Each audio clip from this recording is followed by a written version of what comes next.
Hi, I'm Allegra Huston, and welcome to the Imaginative Storm Writing Prompt of the Week. My creative collaborator, James Nave, is in Manila, and it was 3 a.m. by the time we finished our Zoom this morning. So he went to bed, and I am making this video alone for you. So every Saturday at 10 a.m. Mountain Time and every Thursday at 4 p.m. Mountain Time, we meet on Zoom with a group of people from all over the world, and we write to a prompt together using the Imaginative Storm method. And the Imaginative Storm method is a way to access and develop and explore your imaginative intelligence. And it has many benefits, such as writer's block is a thing of the past. Your inner critic learns how to help you, not hinder you. And you no longer think about having to find your voice because it's right there.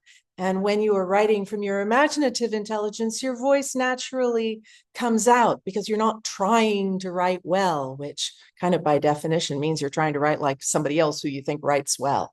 So our goal is not to write well. Our goal is to surprise ourselves, to let the imagination pop out those images and thoughts and perceptions that you just can't think up. You have to be willing to receive them as a gift from your imagination. And it's not, nobody gives you gifts if they think that you're not going to want them. So you put yourself in a mental space where you're ready to receive those gifts. And that is what the Imaginative Storm method is about. So this is how we do it. In advance, Nave and I choose usually an image to start off our prompting, our imaginative prompting with. And we put that image up on the screen for 2 minutes, as I will do for you in just a moment, and ask everybody, including you, including me and Nave, to write a list of words or short phrases that the image prompts your imagination to pop out. So sometimes those words and phrases won't have anything to do with the image at all. You will have no idea where they came from. They don't have to have anything to do with one another. They're just whatever comes, write them down in a list, not joined up writing, in a list, and your 2 minutes will start when the image comes on the screen now.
I should have said, have a loose sheet of paper ready for these lists. You'll want one for your own list and one for the community list, which is coming up. If you're writing in a nice notebook, you're not going to want to rip out a page. So get a spiral notebook or just get some loose sheets of paper right on the back of stuff you printed out and you don't need anymore. That works. That's what I do for the word lists. So the community list is built up by us going around the Zoom room and asking everybody on the call to contribute one word or phrase to the community list. So we're giving these words that our imagination gave us, we're giving them to one another as a gift to use or not use as people want. So I will now share today's community list with you. New age, weld together. Tin Man becomes Buddha. I come in peace. Many hands. The Wonderful Wizard of Oz. Robo Buddha. Lonely. Come here, stay away. Winter is coming. Blue and white landscape. Begin here. I don't belong here. Scary Steely. Pardon my nakedness. The Red Willow Tribe's sacred mountain. My armor, my silver flame. Infinity and beyond. Those mountains rock. Wonky halo. Cult man cracks. There's your image. Kundalini lightning rod. Sitting by the dock of the bay, wasting time. Tin Man converting to an Eastern religion. Life is but a dream. Someone's indulgence. Holy aluminum. So that is today's community list, and it really functions as a kind of collective imagination. We all build this collective imagination together for everybody to swim in and draw from as they like. So the next thing that happens is we write for 10 minutes. And the goal of this writing for 10 minutes is not to produce something good, whatever that might mean, or even something coherent or any kind of finished piece. We're just generating material. I don't even call it writing, because if I'm writing, then I feel like I should write well. But if I'm just generating material well is very different from writing well. Generating material well is letting your irrational mind be the passenger or the follower, however you want to look at it, and your imagination be the driver of the car or the leader of the dance. So your rational mind's job is just to kind of hang on in there and let what happens happen. And if your imagination wants to spin your rational mind around and whirl it and twirl it and swirl it and make it all dizzy, just hang on in there, write incoherent. That's fine. That's where the gems come from. Nave has a phrase, mess is currency, not a liability. And this is so true. The messier you allow yourself to get, the more you will surprise yourself, the more your voice will come out, the more your inner critic will learn what's strong about your writing, what's unique and original about your imaginative intelligence. So don't worry about what you should write, or is it any good, or am I doing this right, or all of those things. As long as you're putting something on the page, you're doing it right. So your 10 minutes will start now. Oh, they won't. Sorry. I did want to say you can use as many or as few of the words from the two lists as you want. You don't have to use any if you don't want to. Sometimes I only use one. Write fast or slow, poetry or prose, wherever your imagination takes you. And your 2 minutes, actually your 10 minutes, oh gosh, your 10 minutes actually will start now.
So 10 minutes has passed and something exists in the world that didn't exist before, and it's on that piece of paper in front of you. And when you were writing it, you may have thought, I don't know what this is. What is this? I don't think this is very good, but I just kind of kept going. I hope you did keep going. But when you read it aloud, which is the next step, you may find that you have a very different response to what you wrote. Your inner critic is kind of very, antsy and jonesing to be critical because that's what it thinks you want. But it isn't what you want, really. What you want is your inner critic to be your inner cheerleader. You want to appreciate what's good and strong and personal about your writing, not what's different from other people's. What's different from other people's is good. This is not something to criticize. So when you read your work aloud, you have a very different approach to it, a very different experience of it.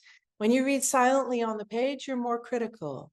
When you read aloud, you're warming your words with your breath. You're making patterns on the air, sound waves, and you get a little physical rush of dopamine when you read out something that you like before you've even had time to criticize it. You like it first and you feel that. And that's what retrains your inner critic to be your helper and not your hinderer. So I'll ask you now to put me on pause and read what you wrote aloud. Even if you're in an empty room, it's not empty. You're in it. And you are your most important audience. If there's somebody in the room, great. Maybe they'll volunteer to be your audience. But the important thing is your experience of reading what you wrote aloud right now, just after you wrote it. So put me on pause. I'll tell you now what the image is. It's a creature, a sculpture that stands outside Spitfire Forge in Taos, New Mexico. And it was made by either Christina Sparrong or Christian Risto, or both of them. They are the principals of Spitfire Forge, and they unfortunately for me, now live in Sweden. Christina also made my fabulous heated kitchen table, and they've made all kinds of incredible, gigantic things that spin around and fly and spit fire and go to Burning Man and all that kind of stuff. So moving along with you, I want to give you the opportunity that everybody on our live Zoom calls has to share what you wrote with our community. We have a platform called The Circle, where we post our prompt every week. We've been doing this for coming up toward 4 years now. So that's a lot of prompts. They're all on there. And anyone who wants can post what they wrote, attach it as a comment. You have to retype it into the comment box under the post of the prompt. So here is how you get to the circle and how you do that. Here is how you get to the Circle community. Go to imaginativestorm.com, scroll across the top navigation, and you will see community. A drop-down menu pops up or drops down, and you'll see Imaginative Storm on Circle. Click on that, and that will take you to the community page, this particular part of it. Click on the image, and that will take you to the Circle site. If it's your first time, it will ask you to make a login name and password, but it's free. And once you've done that, you can explore the other parts of it in this left-hand navigation column, or you can just go straight to Prompt of the Week. And there you will find an archive of all the prompts we've done every week for more than 3.5 years now. And the most recent one is at the top. When you click on one, you'll see what it is. You'll see a link to the YouTube recording. You'll see the image, and you'll see the word list. And then you'll see, as you scroll down, you'll see what other people have written. Sometimes people upload an audio of them reading it, and other people can comment on what they liked about what people have posted. And if you go all the way down to the bottom, you'll see a box that says, what are your thoughts? And that is the place to type in what you wrote to the prompt. And while you have imaginativestorm.com open in a window, you might want to check out the other things that we do. Check out our book, Write What You Don't Know, and our new book just published last weekend, 50 Imaginative Storm Writing Prompts. It's a really beautiful coil-bound paperback, so it lies flat when you open it. And you can work with 50 of the prompts that we have used over the last 3.5+ years, with a list of 30 words and phrases for each one that come from our group. You can find both of those in our shop at imaginativestorm.com. And you can also find our audio course and video course, whichever works best for you, of Write What You Don't Know.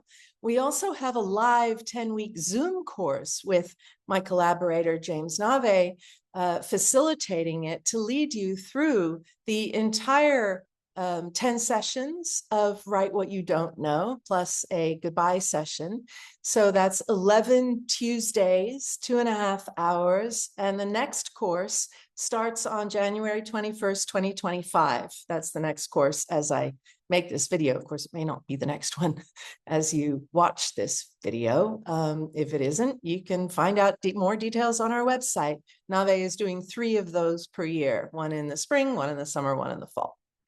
So we also have live in-person courses. You can see all of that at imaginativestorm.com. And we really hope that you will join our mailing list and join us live yourself on a Zoom one Saturday or Thursday.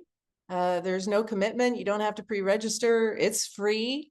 And we would love to have you join us and join people from literally all over the world, including Japan and Australia and Bangkok and South Africa and England. We have people all over the place who Zoom in and join us on one of those days. So we hope you will too. Please do. Thank you for watching today. Bye.